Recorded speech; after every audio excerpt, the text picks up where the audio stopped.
Shall we wait a few more minutes to see if more people are coming?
Start. Hello everyone, thanks for coming to the panel discussion on biodesign and AI, interactions in the algorithm wet lab. This panel is curated by Biodesign Academy and co-organized by Raphael Kim, Martin Dade Roberson, Orkan Telham, and Zoe Robe. And let's welcome our panelists, Margareta Pevele, Johanna Nissenboim, Yuning Chen, and Carolina Ramirez Figueroa. My name is Jiwei Zhou. I'm the moderator of the panel. I'm a design researcher, and I recently completed my PhD in TU Delft, where I explored how more than human care comes to matter in biodesign. Currently, I'm a postdoc researcher at KTH, Royal Institute of Technology in Sweden, where I explore how human bodies' intimate materials could be designed with to facilitate understanding of bodies as ecological and restorative. Today, our panel aims at the following goals. First, we'd like to discuss the implications of AI for biodesign. We then want to surface certain frictions and tensions in this space, and finally, explore some methodological and practical challenges when biodesign meets AI. To begin with, AI is happening in all dimensions of our work and life. It is entering biological work in design and HCI. In parallel, there has been growing discussion about its criticality, responsibility, ethics, and human values.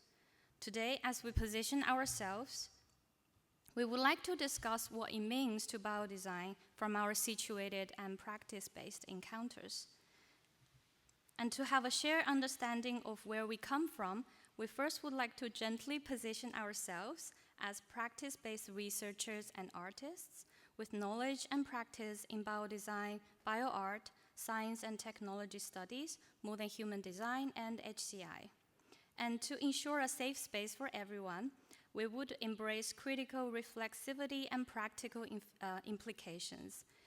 We would embrace our partial experiences, not knowing and not aiming for a single conclusion. And let's give each other more care and respect. So today's agenda include an opening video by Raphael Kim, who's the founder of Biodesign Academy, and then we go into case provocations by each panelist. We will have a moderated, deep discussion with the panelists, and we come to the audience participation where you can ask your questions or share your thoughts. So, hi everybody and welcome. Sorry, I'd like to introduce Raphael first. Raphael Kim is the founder of Biodesign Academy and curator of this panel. He's a researcher and designer working at the intersection of biodesign and AI. His recent work focuses on trust-aware biodesign, namely in DNA data storage and AI-driven protein design. This marks a shift from his earlier work in biodesign and interaction design, where he examined how AI reshapes agency and responsibility in biological workflows. Let's see his video. So, hi everybody and welcome. I'm very sorry that I cannot join you in Barcelona in person today, but I'm very glad to be opening this panel session for CHI 2026. So, what I want to do here is to not cover all of biodesign, but just to highlight a few little things that are happening in AI and biodesign right now that are worth mentioning. Biodesign is a broad term, and I'm sure people in this room would define it differently. But on a basic level, it refers to forms of design and research that work with biological and living systems, from molecules and cells to microbes, tissues, and whole organisms. That already changes what design means. Living systems do not simply behave on command. They grow, adapt, resist, decay, and respond in ways that are never fully predictable or fully under control. What is changing now is that AI is starting to play a more direct role in this kind of work. It's no longer only something used at the end to help with the analysis. In more and more cases now, it's becoming used earlier on in the process, helping to shape what gets designed, what gets tested, what gets prioritized, and what gets taken forward. And that is already happening in several concrete ways. One example is ESM3, a generative protein design model that works across sequence, structure, and function. What matters here is the shift from analyzing existing biological forms to generate new ones. A second example is Emerald Cloud Lab, a remote and highly automated laboratory where experiments can be designed and run through software. This changes where scientific work happens, how it's organized, and what kinds of intervention count as expertise. And a third example is DishBrain, where living human neurons were coupled to a digital game environment and learned to play a simplified version of Pong. It is a striking example of a hybrid biodigital system in which biological matter and computational infrastructure are directly connected. These are very different cases, and that matters because AI here does not name one single technology or one single politics. It actually covers quite different systems, assumptions, and ways of working. I'd just like to leave a few questions in the room. As AI becomes more entangled with biological design and research, what exactly is being reshaped? What forms of knowledge, intelligence, and practice remain central, and which ones risk being overlooked? And how should we think about responsibility in settings where humans, computational systems, and living matter all shape what follows? And that, I think, is where the discussion can begin. Thank you very much, and I hope you enjoy the session. Thank you, Raphael.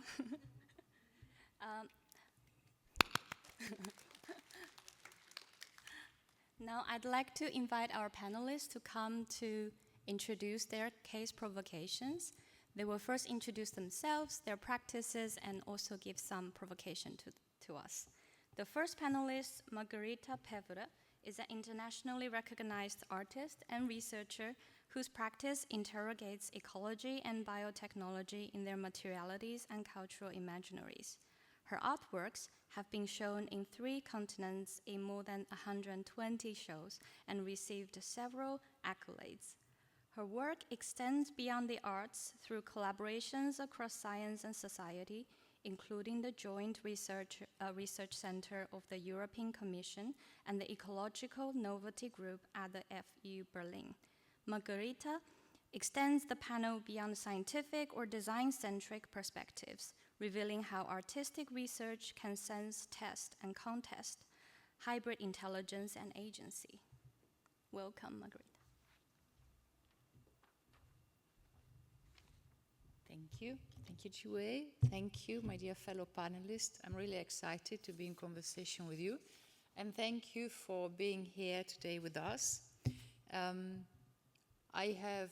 bringing to this room a practice that crisscrosses different kind of technologies and artistic formats. You see behind in the pictures, there is one performance I've done with the artist group Fronte Vacuo, which I ran with Marco Donnarumma. There is an installation with living components.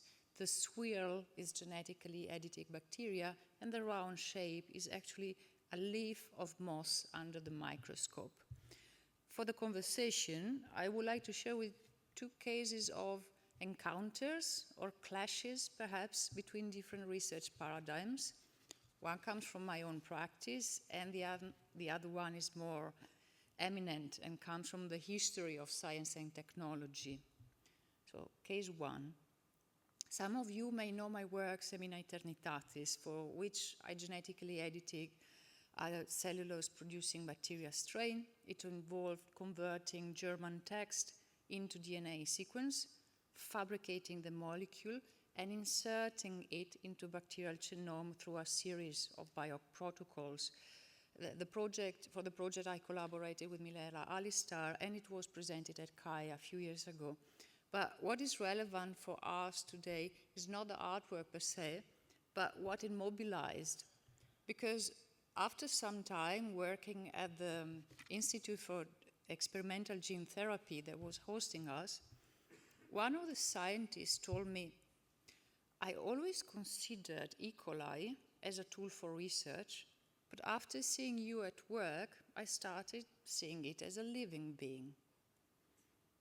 Well, yeah, it may giggle, but for me it was a shocking opening from this sciencing, because E. coli is bacteria that originate from the gut microbiome, and for many reasons has become one of the standard model, one of the model organisms in research.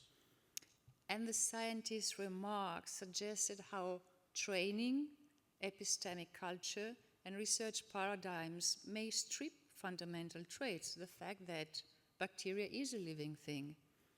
And I think we need to spend some time with this friction. Case two.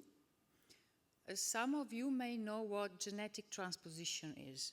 It's a natural process for which certain genes, so the small words that compose the DNA sequence, move within and between chromosomes. It's quite complex genetics. And this has an effect on the organism, because if the DNA is rearranged, reconfigured, it also changes how it is expressed by the organism. Transposition, in all its complexity, was understood by looking at maize plant chromosomes through the microscope lens by Barbara McClintock in the 1940s. Around the same years, molecular biology was starting. It was in the early days of what would become a sort of scientific revolution. Now we speak about synthetic biology. So physical scientists were on a quest to understand, that's the right slide, thank you. So physical scientists were on a quest to understand the physical laws of molecules and structure of DNA, a molecular approach that needed to look outside the complexity of the living. Fast forward several decades, I could realize Semina Eternitatis thanks to the techniques of synthetic biology. And many of the technologies implementing AI in biodesign rely and draw on the knowledge of synthetic biology. But let's take a step back before coming to conclusion, because Barbara McClintock understood transposition by observing chromosomes through the microscope lens. In the lab, looking at the organism, and in the field. So she would understand how the organisms behave and understand how DNA behaves by listening or feeling for the organism. In my work, I use listening. Some in the room may use the word attuning to something in the research. Technology needed 3 decades to be able to demonstrate and validate her findings.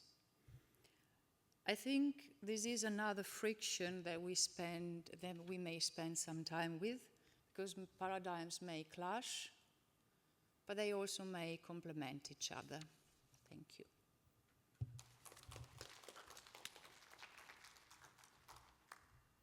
Thank you, Margherita. Now I'd like to introduce Johanna. She's an assistant professor in modern human design and regenerative AI in ITU Linz, and a researcher at TU Delft. Her work develops design methods that integrate ecological thinking with algorithmic tools. She has organized multiple panels and workshops, making her invaluable for structuring interdiscipline debates. Thank you. It's very nice to be here. It's the end of the day, but I'm very happy to see lots of familiar faces and new faces. So I'm an assistant professor at ITU Austria, and my research is about modern human design and regenerative AI. I'm also part of the Regenerative Material Ecologies Lab at TU Delft. My practice is kind of an in-between, has always been multidisciplinary in itself. I worked as a curator in the arts, but also in industry, in UX, UI, and I always kept kind of a critical design practice. My perspective when I come to this panel, I think, is coming from more than human design and looking during my PhD at AI from that perspective, and then during the postdoc at biodesign. In Delft, I did the PhD as a Microsoft Research Fellow, and this was about designing with AI. And this is not just using AI for design, but I think we can go back to the previous one still. But trying to develop a more than human perspective, trying to think how can we live with and design with these new agentic technologies. New and also not so new in many ways. Ultimately, I think it was about developing a new perspective on AI that is not just human-centered as is prevailing in the space of AI quite a lot, but trying to develop a new perspective that includes perspectives of non-humans in it, but also many humans that are not considered as such. So I am not a biodesigner myself, but I always try to kind of have a conversation with biodesign. For example, this work I did in 2017, I think. It was when I just started to work with AI. I was thinking, what is it that machines cannot see? So what is it that object recognition fails to capture? And at that time, they were really good, the algorithms were really good at capturing artificial things, human-made things, or bananas, or cats. But by collaborating with biologists, I learned that actually it was really challenging to capture living organisms. I collaborated with marine biologists, and they were saying some organisms from the same species can have completely different shapes, and it's actually really hard to recognize them. And I was very interested in this idea of using the diversity of nature to kind of explore the boundaries of AI as a technology. What is it able to do and what isn't able to do? And thinking of these places of failure or what is not able to do as a space for resistance. So now we can go to the next. And later in my practice, I did projects that more directly combine biodesign and AI in different ways. One is a very applied project. So this map that you see, it was a project about a forest in Amsterdam, and they had an agent-based model, so it's a type of model that was looking at the trees in the forest and helping policymakers to decide which trees to cut and which ones to preserve or to replace. And they only considered very limited aspects. It was very human-centered, the process.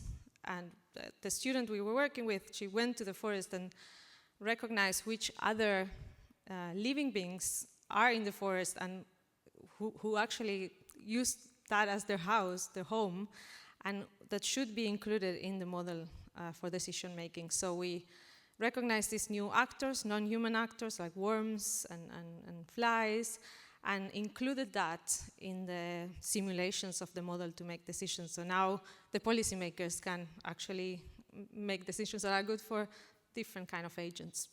The other project is thinking about conversational agents like Alexa, Siri, all these kind of things, and later chatbots. When I did my research, I realized that they cannot listen to more than human voices very well. And this is not just because of AI. We always filter out non-human voices, not human sounds, as background noise, right? So a microphone will capture a lot of wind, but the wind for us is background noise. So again, I'm always interested in this kind of the silences, the failures, the moments where it's in the boundary of the technology. And as I realized that, I was thinking, how can we design a more than human agent that can listen to more than human voices?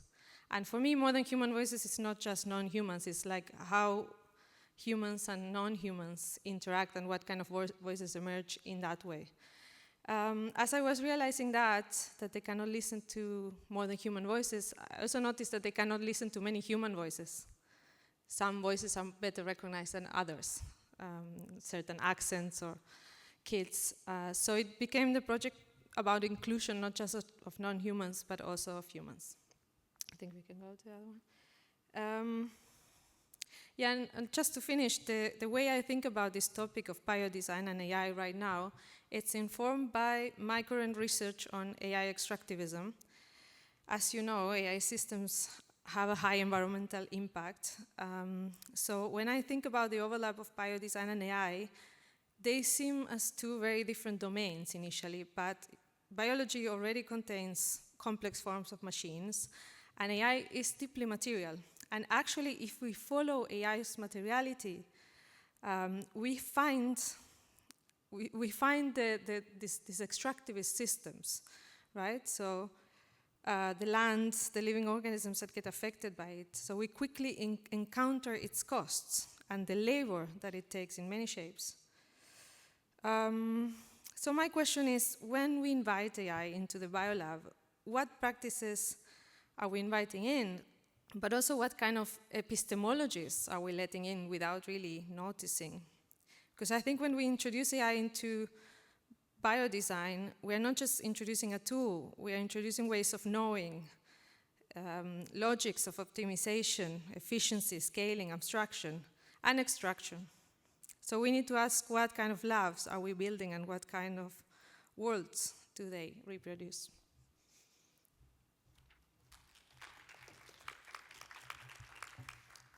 Thank you, Johanna.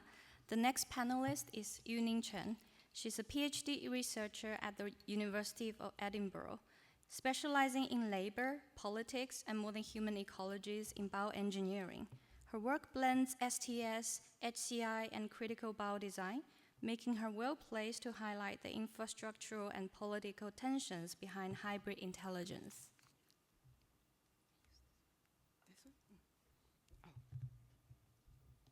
Thank you, Jue. Hi, everyone. I'm Yuning Chen. I come from biodesign, modern human ethics, and STS, where we tend to ask slightly inconvenient questions like whose labor makes biotechnology possible and who gets to refuse it.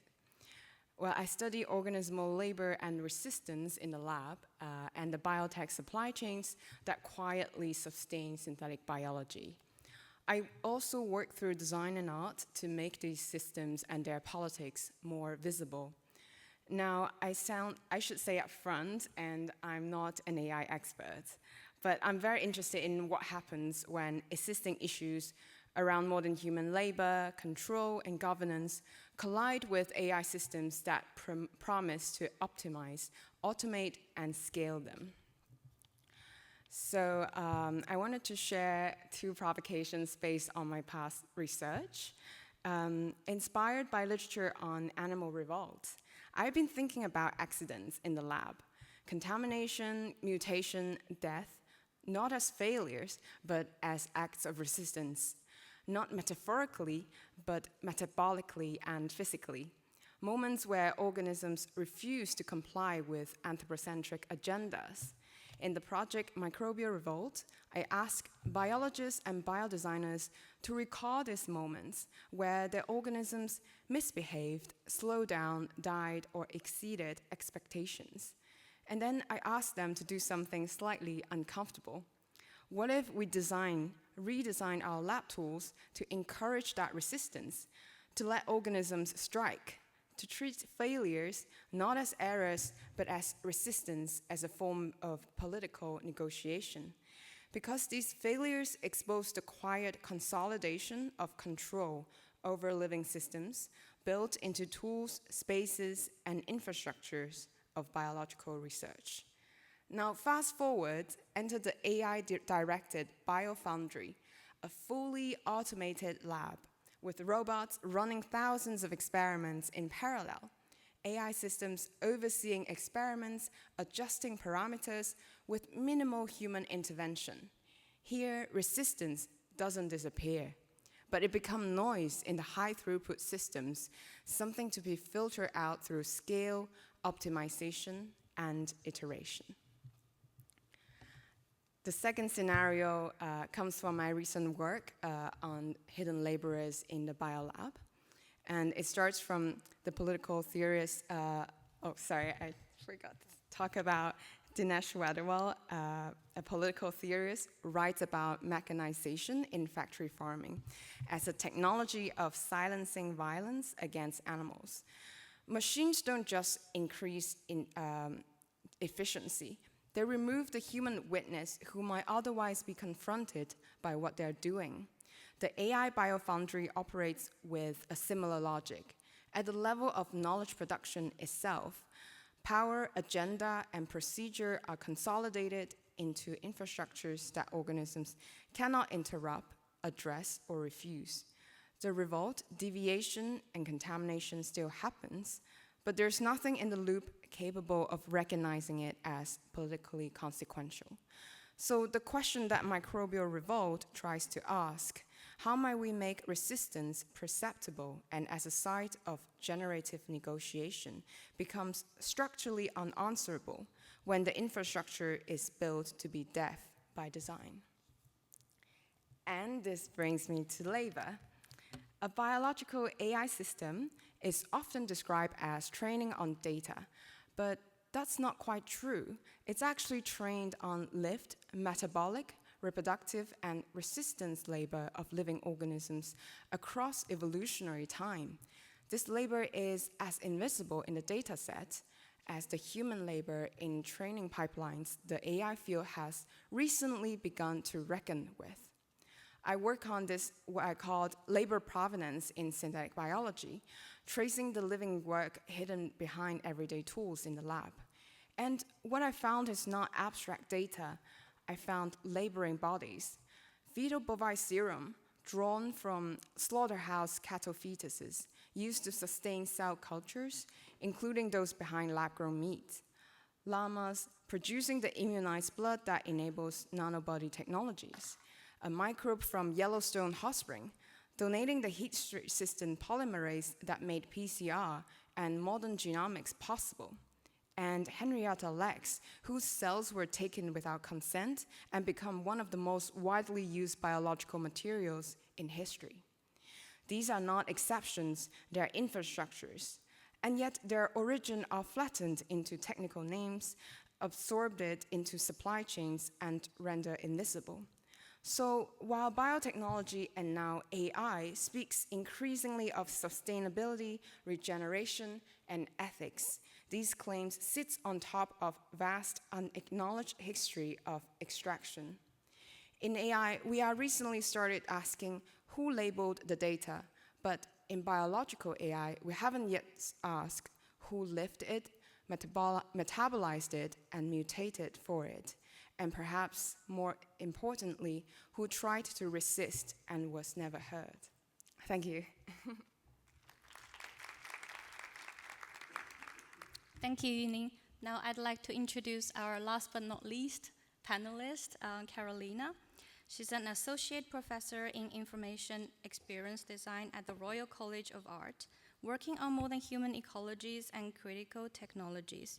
Her work is highly interdisciplinary, spanning from architecture, art, and science. She leads the Interspecies Entanglement Studio and has extensive experience convening dialogues that combine immersive design, environmental justice, and material practice. Welcome. Thank you, Yue. All right, the last one, and then we go into conversation. Thank you, everyone, for being here today. So, yes, I am an associate professor at the RCA. So I work in more than human ecologies and critical technologies. I originally trained as an architect, but in my work I combine critical theory with different forms of creative work that can range from art installations, documentary performance, and also material practice and computation. And the way that I frame my research is a challenge to the instrumentalization of living systems. I came into biodesign through architecture. Like I said, I've been moving across different disciplines during my professional life. And today I kind of want to sit with a slightly kind of friction, not the friction between paradigms, but the friction within the experimental situation itself. So my work begins with living systems, mainly bacterial-based and probiotic materials. And these systems already complicate what we mean by agency, learning, and interaction before even AI enters into the conversation. So they are not waiting for intelligence to be introduced. They are already sensing, adapting, and responding, distributed across organisms, materials, and environments. And I encountered this directly while I was working at the microbial disease department at University College London on a funded project that was responding to the antimicrobial resistance. So, like I said, I'm a trained architect, I'm not a scientist, but I was working on this project and I was developing porous materials seeded with Bacillus subtilis, which is a kind of bacteria that you can find in soils and also in the gut. And these materials were designed to resist pathogens that you can find in the built environment. So to make this happen, you have to cultivate the bacteria overnight and measure the following morning. And if they haven't reached this optimal growth, you had to start the experiment all over again. So the first time that I missed that window, I really didn't experience this as a failed protocol. I experienced this as a failure of attunement. So the organism has been ready, but I wasn't. And by missing that moment, everything that culture had grown for was lost. So the experience kind of inverted something that I assume, which is in this domain, in this dominant logic of AI integration, the organism is normally treated as a variable, the thing that you have to stabilize so that the system can actually function. But in the lab, the bacteria were not the variable. I was. The organism set the terms. So working with probiotic materials also taught me that these systems do learn, but not in the way that we define learning in AI. They carry memory through growth, mutation, and environmental response, and the substrate itself transforms. So I keep asking, if machine learning trains models on past data, what do we call a form of learning where the assemblage itself is continually changing? I don't think we have an adequate answer, but I think that gap matters. Because when AI enters the conversation, something shifts very quickly. The focus moves towards what can be measured, optimized, predicted, and scaled. And in that shift, other forms of intelligence, which tend to be slower, embodied, and relational, are at risk of becoming illegible. Not disproven, just simply invisible in the infrastructure that we're building around them. So introducing AI in biodesign is not only adding tools, it's also introducing assumptions about what counts as intelligence, what counts as knowledge, and also what counts as a valid experiment. And those assumptions are not neutral.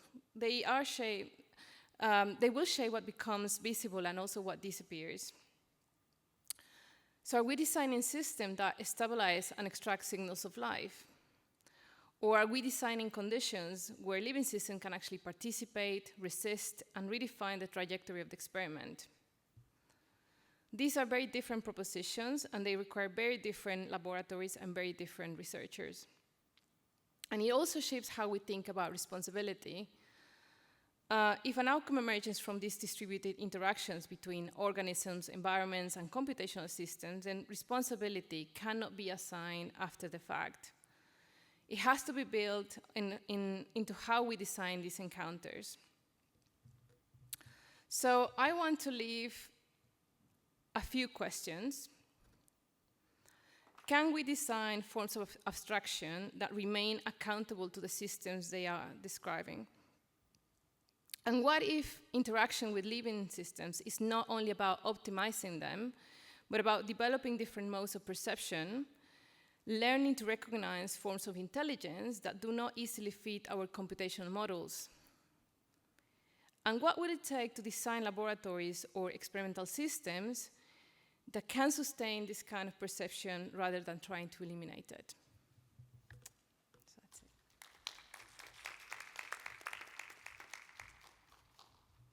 Thank you, all the panelists. And I think our audience can't wait to enter into the moderated deep discussion as well. So let's get started.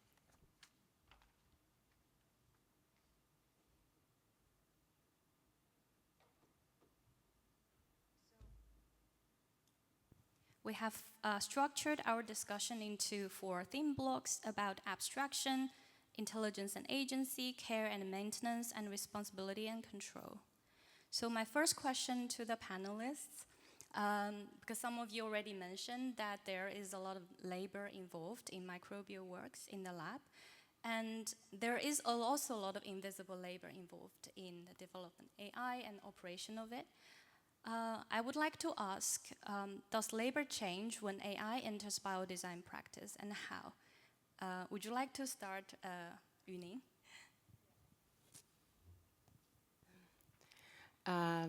I'll build on my provocation earlier, but takes it somewhere a bit more structural.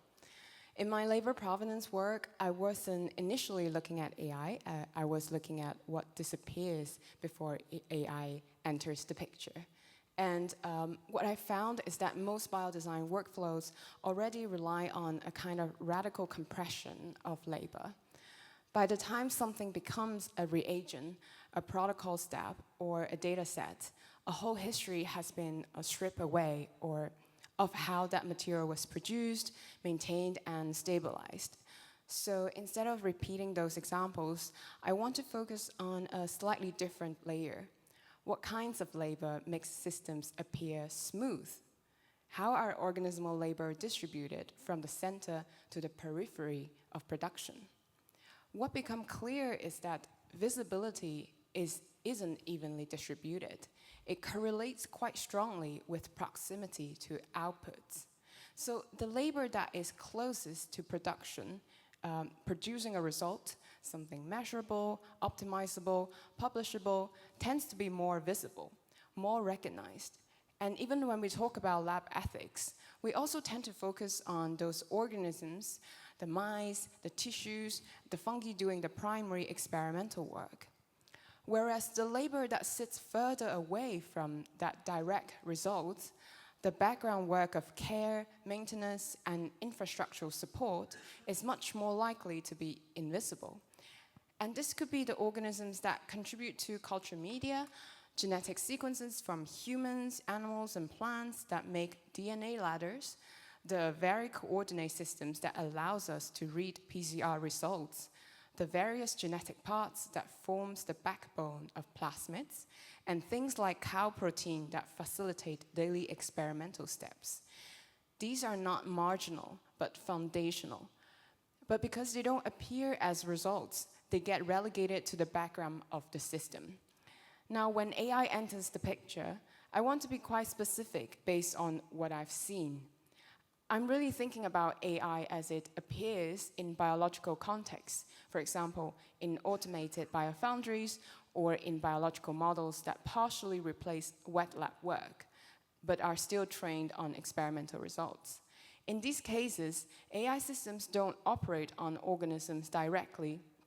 They operate on representations of biological processes, experimental results, data sets, performance metrics. And that introduced a shift because what gets carried forward into the system is not the full spectrum of labor, but only what has already been captured and stabilized and formatted as data. So the issue is not that AI actively erased this labor, is that it depends on a prior filtering process, a kind of selection where only certain traces of biological work become formalized and reusable. And once you start building systems on top of that filtered layer, those exclusions can become quite deeply embedded. And the infrastructural and maintenance work becomes, in a sense, the dust around what has been extracted as a signal. But yet, it's still what makes that signal possible. Thank you, Yuning. That was quite thorough. Yeah, I mean, I agree in what you said about how labor shifts. I think for me as well, it really removes the direct engagement with the organism, right? So instead of focusing on,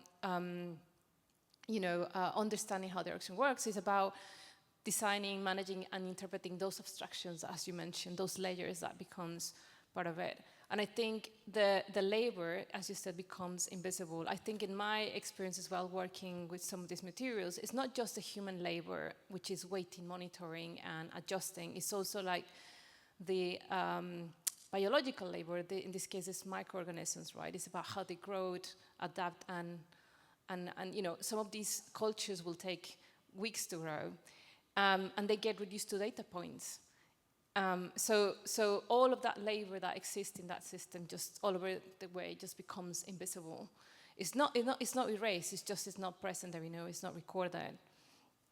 So I do think that we need to shift the way that we document and value not just the outputs, but also like the processes and dependencies, and also how the organism contributes into that process, because that's the only way that labor, I'm not saying this is going to be equally distributed, but at least becomes visible and makes justice to kind of the processes behind. So, yeah, I agree. And when you were talking, I was thinking of this idea of what cannot be captured from biodesign. Like it seems normally that it's like a technical problem that we cannot capture certain things, but I think it's, as you were talking, I was thinking it is more than that. It's like it has to do with histories, has to do with what we decide to capture and what we don't want to capture, and in that sense it's very political, right? Yeah. Thank you for sharing your thoughts.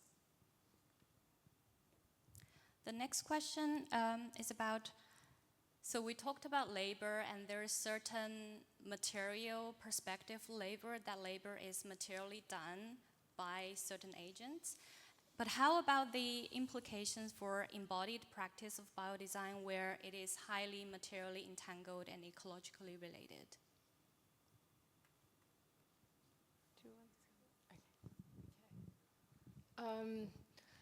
Yeah, I mean, I would say biodesign has traditionally relied a lot on tacit knowledge, right? It's a lot about knowing when something is off. When you are working directly with the system, it's about subtle changes in growth, responding about timing and environmental conditions. But when you're working with mediated models or interfaces, that embodied knowledge there's a risk that is being deprioritized. It's not seen anymore, right?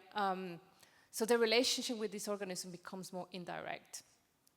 And it's less about what the organism in the system is, it's more about the representation of that system. And I think that's when you lose this attunement, this capacity to respond, this capacity to like be present. So I think for me, when it comes to AI, the challenge is not just about rejecting that abstraction, and it's about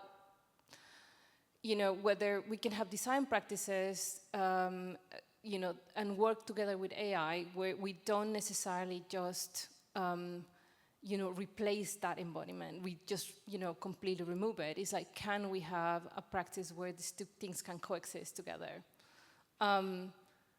Because otherwise, you basically lose that essence of that kind of relationship, which is, I was working with my soil bacteria for years, and scientists that work with organisms for years, they know it pretty well. They can read plates without having to look any mediated tools. They don't have to look in the microscope. They can identify the colony that is growing. And that relationship, it only happens by being actually present in that and continuously kind of working very, very closely, right? So I think it's like, can we have a system that allows that to still be in place and not just completely remove it?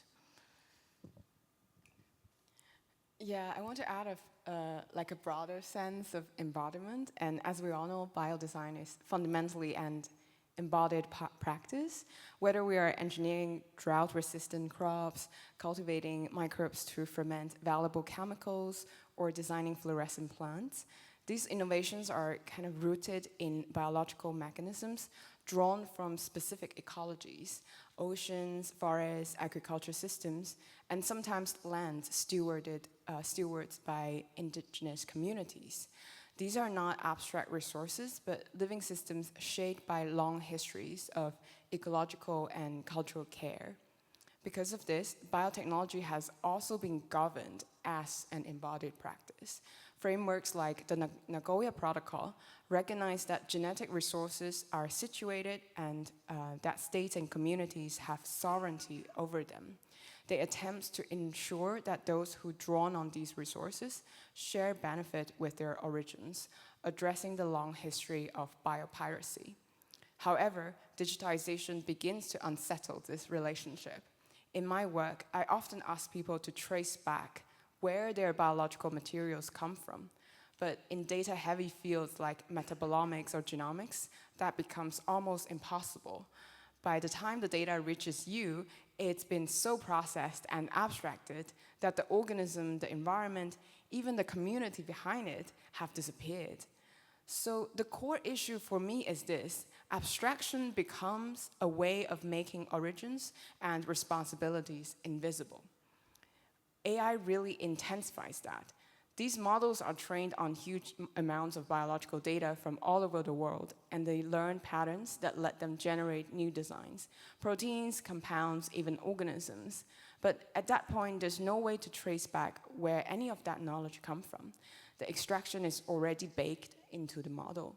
And that's the tension. Governance systems like Nagoya Protocol was designed to intervene at the level of physical access when a plant is collected and a sample is taken.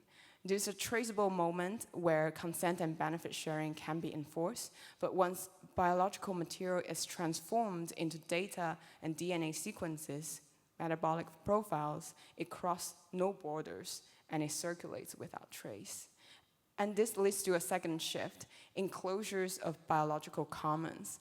One's access through shared ecosystems and, at least in principle, governed through agreements like Nagoya, is now being absorbed into proprietary dataset and AI models. What was collectively generated by ecosystems and communities become kind of locked inside private infrastructures, protected by IP and no longer open to scrutiny or redistribution. And this is what is at stake in current debates around digital sequence information. A growing recognition that most consequential forms of biological extraction today operate without material transfer, without traceability, and therefore without accountability. seems that Yuning has a slightly negative or pessimistic view of this AI in sort of abstracting the ecological origins of materials and biological systems. I wonder if any of you has a slightly more like optimistic or like how would you work actually with AI systems to enhance this kind of connection and relationality? That's an excellent question. I think I agree, with this kind of critique. I would also like to see it as an opportunity, to highlight relations, to introduce new frictions, maybe to spaces that were already locked into very, strict practices. And I was in a workshop yesterday about where is the body in AI, and we're thinking always in creative practices there is you need some kind of friction to get you, like to take you out of your practice when you're stuck. And in that sense, AI can be that, creative partner, or like provide this friction. But I think we need to still be really careful of like what kind of friction is that, because as it is designed now, it's not so much of a friction, but more like, yes, it's always right, and you're always right, and everything is okay, it's always available. So I think it could be designed for that kind of purpose. Or the emergence of AI itself is a friction that gets us to rethink about this issue and maybe be more creative on how to address it. Do you have something to add? Well, I think my fellow panelists have generously covered already this point of friction, and I also think that who owns AI, who makes AI, will also affect what AI does, especially in relationship to the points, to the political aspects they are political, biopolitical, geopolitical, and they rest on histories of extractivism, colonialism. So as long as the designs are monopolized by some voices, then the others are destined to left out. So what I am really curious and excited to know more about is what are the alternative practices of AI also in relationship to these points. But perhaps this is something also for our audience in the conversation. Maybe someone has some input for this. Let's come to, you want to hear the input now, or we can leave it to the audience? If it's very urgent, now, otherwise later. Okay, later, fine. Okay, my third question under the theme abstraction is, what are the implications of possible AI abstraction for biological complexity? So Margarita, you have in your provocation, you've mentioned like these, the gene, the codes for organisms are beyond what we can sort of predict and understand, and sometimes you really need to feel, you really need to listen to the organism in alternative ways than, quantification and etc. What is your view on this question? So I'm a little bit to the left, so I see it. So I brought these two provocations that are quite different in times and context, but because they manifest very much this friction between abstraction, code, embodiment, paradigms of research. Because of course, if I think of this young researcher in the German lab where I was working, they really opened themselves saying, hey, look, I'm a trained scientist, I work with life scientists. They were doing cancer research. So E. coli is this bacterium, and it's used to replicate, amplify molecules that are then used to trace or test drugs in human cells in cancer research. So something very serious, not speculative, also that comes with a lot of responsibility for the researchers. And they said, well, I grew up in an environment that made me consider E. coli as something abstract, as something functional. So there are layers and layers and layers of trading there that are manifested in this question. And then while preparing the panel, I had to think of the work of Barbara McClintock and how she was misunderstood at the time, also because she was said to be a bit cryptic, her writing is not easily accessible, and then she was working on very complex stuff in a time where the DNA was being quantified and measured in physical terms, which is great, because thanks to their evolution now we can also have access to certain therapies and certain understanding of the world. But of course there is a tension and probably also a friction there. Then, you know, she was a woman scientist, so there are also many, she was working with maize, corn, so it's not necessarily fancy organism for some. DNA and molecular biologica seemed at the time much more futuristic, modernist, but she was looking at the biological complexity of the organism. So she was feeling for it. So she was trying to understand her plants and the behavior of the genes by looking at them. So it reminded me something I feel when in my work, when I need to listen to the organism and I see something is not right. Like also Carolina said, a scientist or a practitioner knows exactly what's going on without measuring it, because you develop, but that also happens with machineries. You know when an algorithm doesn't work. Of course, an algorithm is very different than an organism, but you develop this intuition, this embodied knowledge that rests on smell, memories, the way something behaves, that sometimes you don't necessarily need to articulate it by voice, by words, but you know it. And this is written in your body, this is written in your neurons, and in a metaphor, of course, it's not written literally, but this is this is embodied knowledge. And so what happens when we bring something that works on abstraction is that we need to create bridges to make these two levels, the abstract one and the embodied one, work together in a system or in a dimension where they are communicating. And I think this is the work we need to do these very years, starting maybe from reclaiming who writes AI, who owns AI, can we write an algorithm for a biolab? And what would that serve, and so on, to make these levels communicate.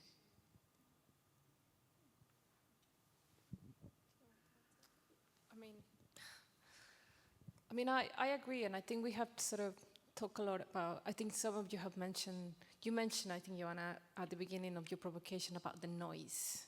You know, the sort of, I agree, I think for me it's biological variability, is this noise that exists in living systems, right? And we still have, and this is not new, this is part of the scientific epistemology, right? Like, we privilege reproducibility and something that can be predictable, right? That's the things that we value the most. And everything else just gets filtered. And also, as you were saying, it also gets filtered where it comes from, you know, because that aligns with like ownership and how does that. But we also, if we look into history, you know, a lot of knowledge has been produced by that noise. But those mistakes that actually were made where the experiment didn't behave the way that we're supposed to be behaving. So I think that's one of the things that comes with like AI is basically erasing that variability or constraining that variability. But I think it's also true that AI can also amplify variations in other ways, right? You can also generate multiple scenarios or conditions by using an AI system that will allow you to come up with like different other, I don't know, possible experiments that you could possibly do, right? So you know, I think it's kind of that tension of like, you know, how these, you know, abstraction can be used. And I guess, you know, it's not, again, I don't think it's exclusive of AI, but like, can we find a way to resist that impulse of extracting that variability? You know, can we find systems where we can actually upset divergence and difference? And I think that's something that you were talking about, Eugene, as well in your project. You know, the whole idea of like, why do we need to call organisms misbehave? The organism is behaving in the way that the organism understands in their conditions. But for us and for the system that we're creating, that falls into this category of like, is misbehaving? Because that's how we're reading it, it's how we're interpreting. So I don't know, I think that's part of what it comes with, like falling into these abstraction models, you know, and how much of that, you know, do we recognize and we are, you know, able to accept? Thank you. I just have one small follow-up question, because Margarita, you mentioned cancer treatment. So some model organisms are actually used for, you know, treating cancers. That's for some humans' well-being. I think when this come into the picture, it might be more complicated when organisms not start to behave, but organisms are beyond what we can learn and predict. And if we can never learn, how do we produce treatment for some humans? And when this tension happen, how would you like see the AI's role in this? Well, this is huge. We need a whole conference to address that, because there is also their attention about using animals in research. Because I would, for myself, say, please don't. I'd rather die. But, you know, I can't speak for other people. I can't speak for my sister, for my mom. They have cancer. And many also are in the room have histories and of conditions that require treatment. So the ethics of this is very delicate, very complex, and there is also a tradition of philosophy, ethics, science, scientific research dealing with that question. So how AI enters the conversation on the one hand, because it tends to optimize, it may ease the pressure on the invisible labor of animals in cancer or of research for medicine, because it would. And also there has been long work done on replacing tests on animals with in vitro testing. So rather than testing on the whole animal, you develop a clump of cells that allows you to test the treatment, rather than doing it on animals of different kinds. And of course, these can also be streamlined if we have complex models that can work with organelles or tissues and so on. So again, the instability of the clear cuts becomes more evident, because there are actually moments where this becomes necessary and important.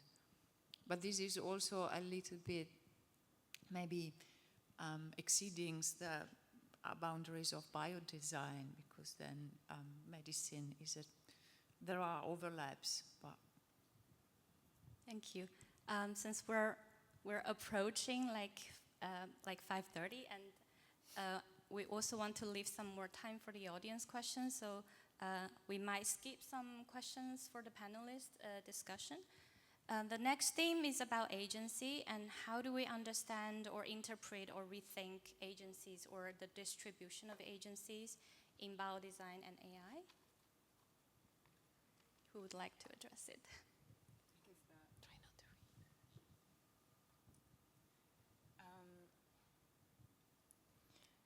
Both in AI and biodesign, we still operate with a fairly narrow, perhaps I would say anthropocentric model of intelligence.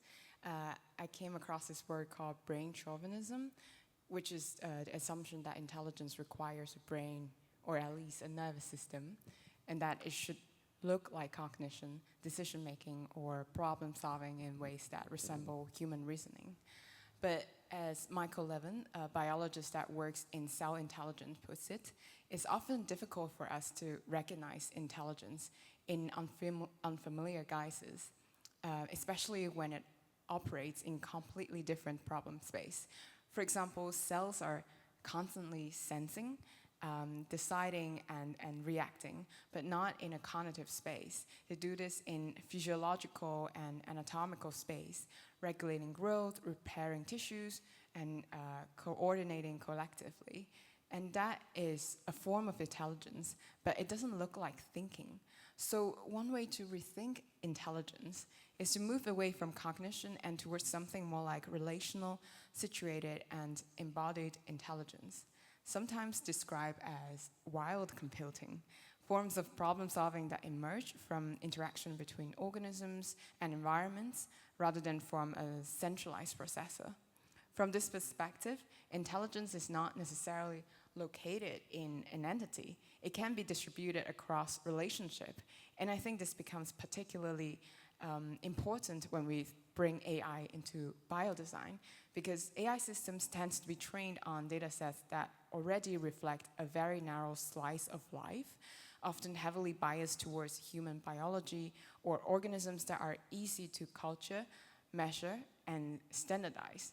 So in this way, we're reproducing a kind of anthropocentric baseline. We treat that what is common to human as normal, and even and everything else as deviation. You can see this in language. Terms like extremophiles, which define organisms in relation to human survival conditions. But from the perspective of those organisms, they are not extreme. The environment they live is not, but we are. Even something as basic as respiration. We tend to think of oxygen as essential and carbon dioxide as waste. But for many microbes, especially in so-called extreme environment, carbon dioxide is the key resource. It's actually the carbon source, and oxygen can be toxic. So if we take this seriously, then the question becomes, what would it mean to move from an anthropocentric model to something like a heliocentric biology, where humans are not the reference point, but just one configuration among many? And what would AI look like if it were trained not just on what makes sense to us, but on a much broader spectrum of biological intelligence?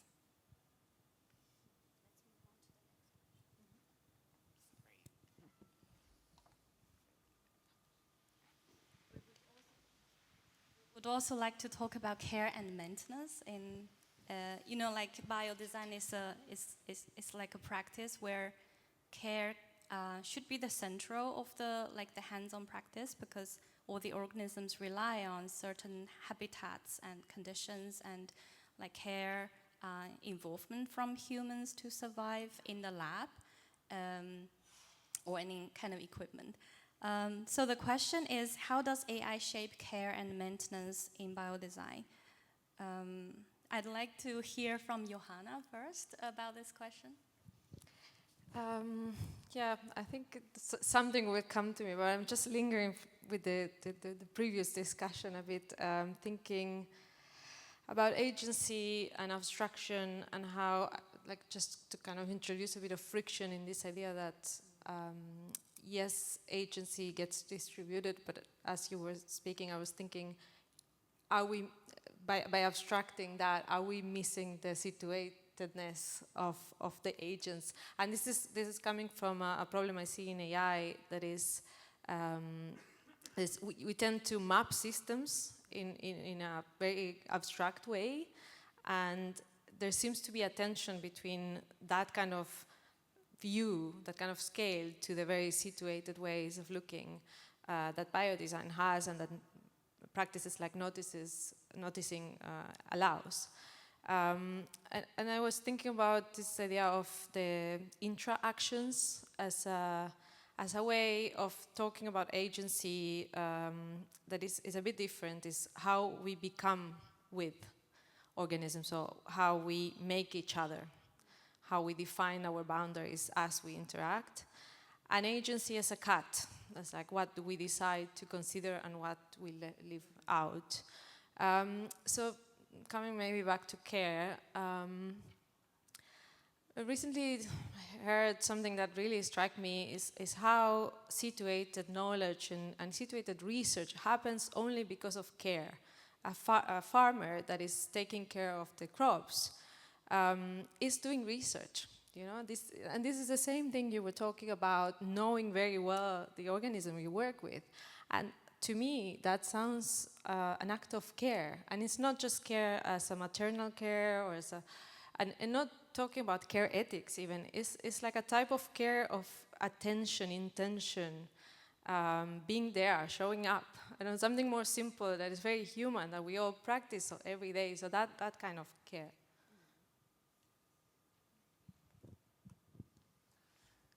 Yeah, I think we often, I mean, care is such an interesting word. I did a whole exploration about care because it doesn't translate to other languages as easy. It doesn't translate to Spanish, you know, and care is something that has been associated with female, you know, constantly, because the female is the one who cares for. So I think it's just quite recently that we use that terminology to talk about, and in biodesign, luckily, something that has been quite central to the development. I think for me, what happens with AI is how it redistributes how care is expressed, I think. Because, you know, on one hand, we can think about AI can support care, similar to what you were saying. So AI can track a pattern over time. It can signal when something is wrong. It can give you, like, it can monitor something. And that could be seen as a form of care because it's basically like looking after that experiment that you are, you know. But at the same time, I think there is this risk of care being abstracted. Again, it's like when care becomes just monitoring or optimizing something, you know, and that becomes a kind of care that is very distant. So this ongoing situated as Johanna was talking about, then it becomes replaced by you just trusting on the system. I need to trust that this system is caring by monitoring something and telling me that reflected through this mediated form.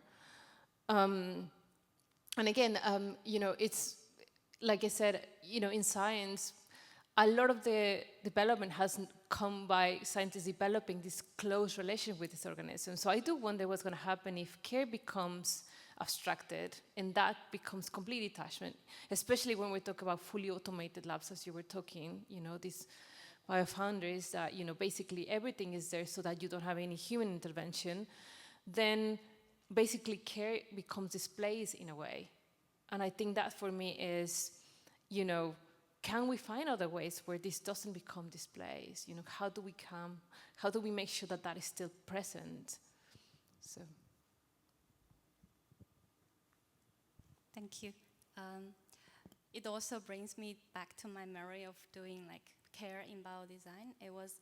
I was struggling with like, if we design an automatic system that can, you know, self-regulates, it's certainly caring for the organism because it ensures that it survives. But if the human is missing, then the intention of care from human is missing, then how do we nurture this more relational care or mutualistic care between human and organism?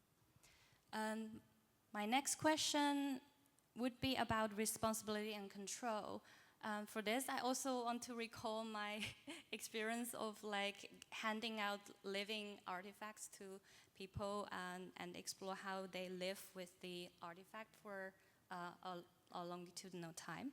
And there we try to like avoid giving the artifact to household with children because we were thinking, so we cannot bear the responsibility of, you know, potentially the children would damage the artifact and they might consume the living organism, although it's not toxic, but we didn't want to impose this risk. So how does AI change the responsibility and accountability in biodesign? Because if we think like only human designer is involved in the design decision process, then we might bear some responsibility. And what if AI makes decisions or AI helps us make decisions?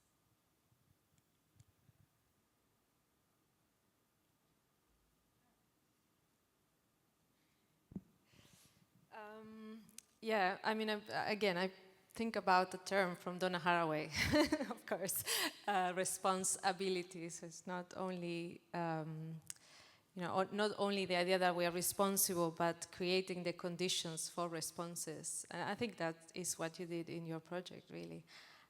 I really like this idea of taking risks, and I think we really should kind of have more discussions about that, especially biodesign highlights these tensions. I would like to think about kind of an alternative to these extractivist relationships that we were talking about, because lately I came to think that regeneration could be a good alternative to extractivism. And there we can see principles like in regenerative design, we see principles like reciprocity, and by doing research on reciprocity, made me think a lot of on responsibility and control. So first of all, regenerative design shifts the paradigm from humans being in control of other organisms or being the masters of the planet to being participants in it, and how can we be better participants? I think participation was a topic of Kai this year, and I would like to also kind of bring this idea that we need to be good participants ourselves in this planet. And thinking about reciprocity taught me that it's not one-to-one, it's not transactional. So I think this kind of responsibility I would like to see more.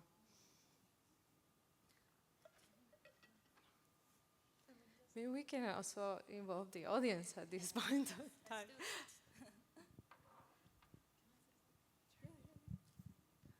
I was just going to say, when you were talking a lot about our responsibility and designing those responsibilities, because I was thinking about what Yunin mentioned a lot, is how we erase this situated, all of these organisms, those samples are being collected and so on, the origins, where they come from and so on, all of that gets erased. So there's a responsibility in how do we handle and how transparent can we be in terms of how we do these abstractions, we do these data sets, but like a lot of that, it seems that, we are designing the systems and we only look at responsibility once the system is in place, not while we are developing the system, right? And I think there's a lot of responsibility that has to go to how do we design the systems to begin with, not how do we go and think about, okay, well, there's an issue now that we can identify, do we solve it? Because that's often how we ended up, looking backwards, and it's like, no, actually, we should be more active into that space. So maybe it should be brought to the front stage rather than the backstage, like an afterthought. It has to be part of it. I think it just has to be in that conversation as we develop in this. Not just once the problem is there, we just find a way to, And I think also what AI brings into biodesign is, again, not that it's new. I think, we often think about biodesign at this practice that, it's about working with living systems, but there's a lot of control that comes into it. There's a lot about, I want the organism to do this and to behave in certain ways, and for that, I'm controlling the system and I'm trying to, and I think what AI is just basically, to some extent, amplifying that, It could potentially amplify that system. But it might also help us to gain better understanding in others. A lot of what happens in synthetic biology, where it says if you can produce an organism completely out from scratch, then you can understand how it actually works. So I think, it's always kind of, how do we situate this notion of control as well? Thank you. Now let's give the voice to the audience, and we were just discussing whether we have audience from the synthetic biology or developer for lab protocols or critical computing, or who recognize themselves as AI designers and more. We'd like to hear other perspectives of how do you work with AI, how do we work together, and how AI has shaped your research and practice, or any other questions or thoughts you'd like to share.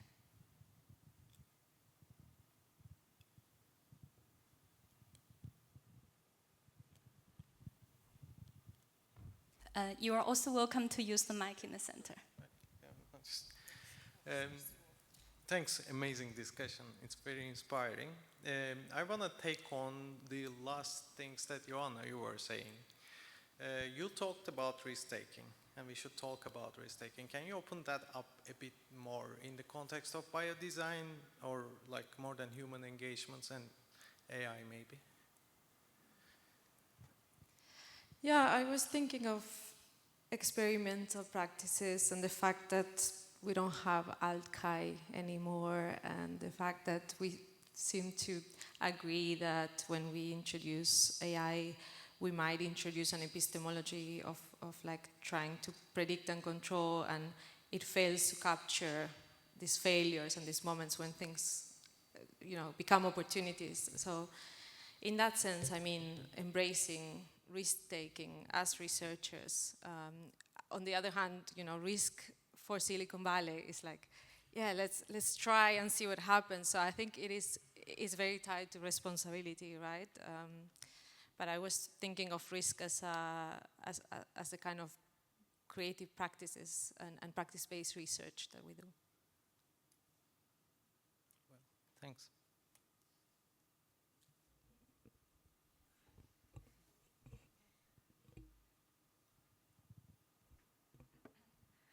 Hi, thank you all for your sharing. I have a very simple but strange question. Is about when you're doing some biodesign or art in lab, and sometimes you culture something and it's got contaminated, and then you need to dump them. And what do you think about it, or what do you feel about it? Thank you.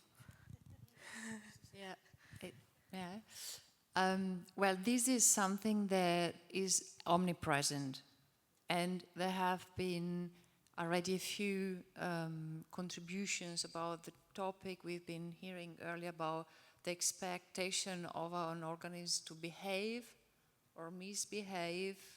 I've been working with the idea of leaks, so something that escapes the control. And recently I've been thinking of, and then we heard about labor and resistance. And I've been thinking recently about the notion of recalcitrance. It's a bit of a complex word, but recalcitrance. And it's something I learned with horses. So when a horse refuses to do something, it pulls back, and you are, I don't know, maybe there are other people that have experience in horse riding. I grew up with horsing, not a fancy context, like it was like countryside horses. But so they would pull back, and you have this embodied experience of resistance. And this made me understand that you can choose between forcing something or finding a different path. Because I was a young person, and the adults around me dealing with horses, they would be brutal to them to have the horses go the way they wanted. Well, and then, of course, as a young person, I could not compete with the strength of a horse. It's a matter of body size. So I had to be ingenious and understand, okay, maybe they are scared of something I don't see. So it's my problem, not there.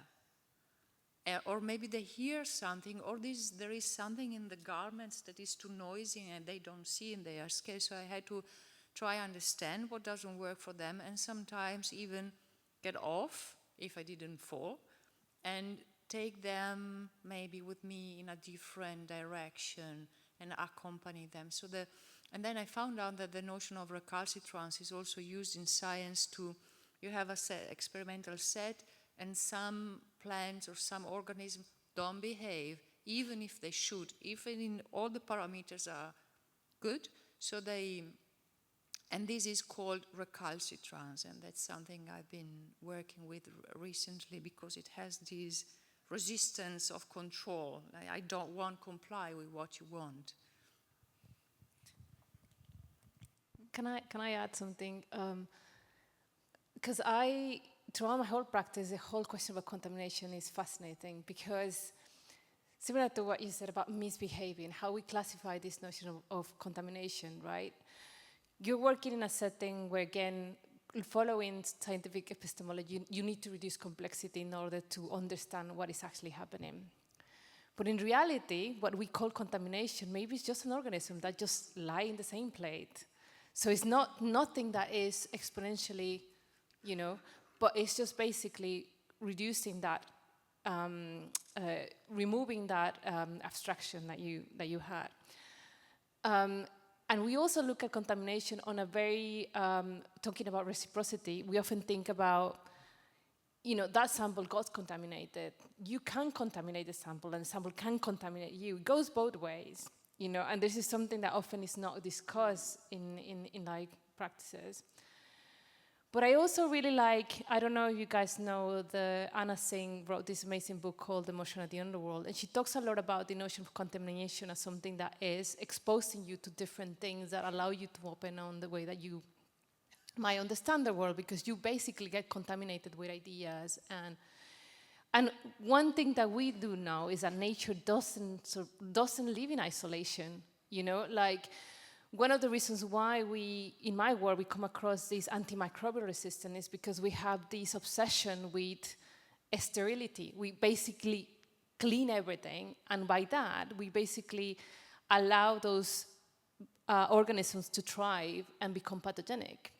But if we could allow contamination, we can allow diversity, we wouldn't be experiencing some of these issues that we are now having to solve by introducing new microbes into the environment, because we have reducing. So I really find this topic of contamination super fascinating, because it really talks about how we use language in certain ways to pretty much read things very specifically.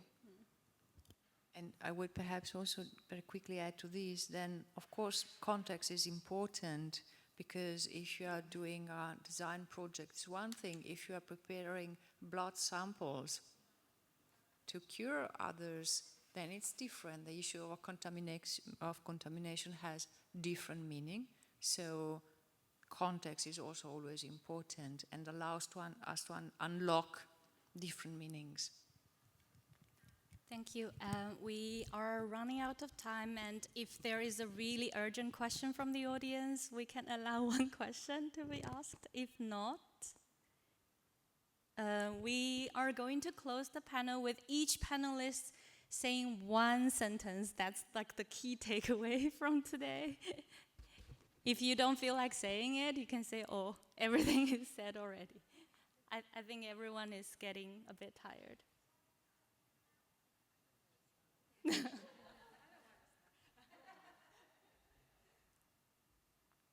I don't know, something that stayed with me from the conversation was the idea that the risk of AI is, as it enters the biolab, is not its intelligence, as people might think, that it will take over, but more the risk of its epistemology, really, and what kind of practices it changes. And my kind of last thing would be, let's not create more monocultures in the way we do research and in the labs. Yeah, and I would continue on the conversation thinking of how AI comes in a legacy, in a long history of tools being used in the biolab that would allow knowledge production and make meaning. Of course, it's different because it can generate something. We are still to understand, in the process of understanding what it is.